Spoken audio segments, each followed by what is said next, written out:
दोस्तों, एक तरफ जहां बीजेपी का एक विधायक कहता है कि असदुद्दीन ओवैसी के जुबान को काट के लाने वालों को इनाम दूंगा, तो दूसरी तरफ कुछ गुंडे अचानक से उनके सरकारी आवास के बाहर पहुंचते हैं, भारी हंगामा करते हैं, तोड़फोड़ करते हैं, उनके नेम प्लेट पर काली स्याही पोत देते हैं, उनके नेम प्लेट पर आई स्टैंड विद इजराइल का पोस्टर चिपका देते हैं और खुद को हिंदू संगठन से जुड़े होने का दावा भी करते हैं, खुद अपने जुर्म को कबूल भी करते हैं कि हम लोगों ने इस घटना को अंजाम दिया। वही तमाम चीजें कहां होता है दोस्तों?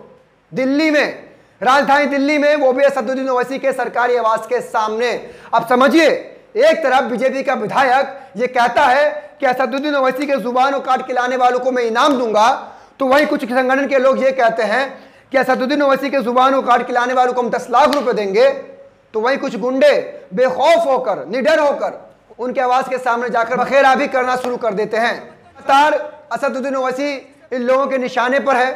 कुछ कह रहे हैं कि जुबान काट के लाओ, इनाम पाओ, कुछ कह रहे हैं जुबान काट के लाओ, 10 लाख रुपए पाओ।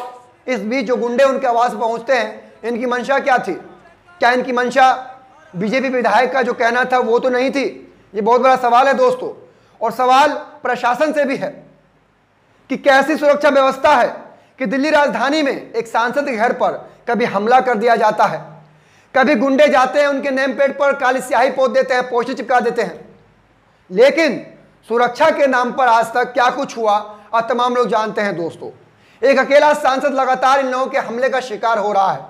कभी उन पर गोलियां चला दी जाती है, कभी कोई उठता है उनके जुबान काटने पर इनाम रख देता है, कभी कोई उठता है उनके आवास पर पहुंचता है, तोड़फोड़ कर देता है, कभी कोई उठता है उनके आवास पर पहुंचता है और उनके नाम प्लेट पर काली स्याही पोत देता है और उनके नाम प्लेट पर पोस्टर लगा देता है। दोस्तों, क्या गारंटी है कि ये लोग सिर्फ स्याही पोतने गए थे? क्या गारंटी है? क्या ये मुमकिन नहीं है दोस्तों कि इनाम के लालच में ये लोग असदुद्दीन ओवैसी साहब पर हमला करने गए हो और उस वक्त वो वहां पर ना रहे हो, इसलिए वो बच गए हो?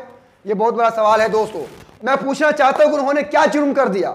अगर जय फलस्तीन बोल दिया तो फलस्तीन में मासूमों को मारा जा रहा है, काटा जा रहा है, उनके समर्थन में अगर जय फलस्तीन बोल दिया, क्या जुर्म हो गया?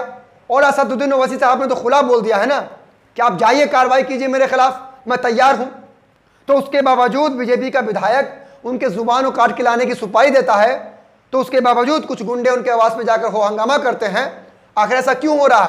आप तमाम लोगों से गुजारिश करता हूं कि इस वीडियो को ज्यादा से ज्यादा शेयर कीजिएगा ताकि दुनिया को मालूम पड़ सके कि एक सांसद कोई अलग बात नहीं किया, हमारा देश फलस्तीन के साथ है। असदुद्दीन ओवैसी साहब ने जय फलस्तीन बोल के कोई जुर्म नहीं कर दिया। लोग संविधान का हवाला दे रहे हैं, तो जब हवाला दे रहे हैं संविधान का, तो अब संविधान के हवाले के जरिए उन पर कार्रवाई कीजिए, वो तो उसके लिए तैयार है।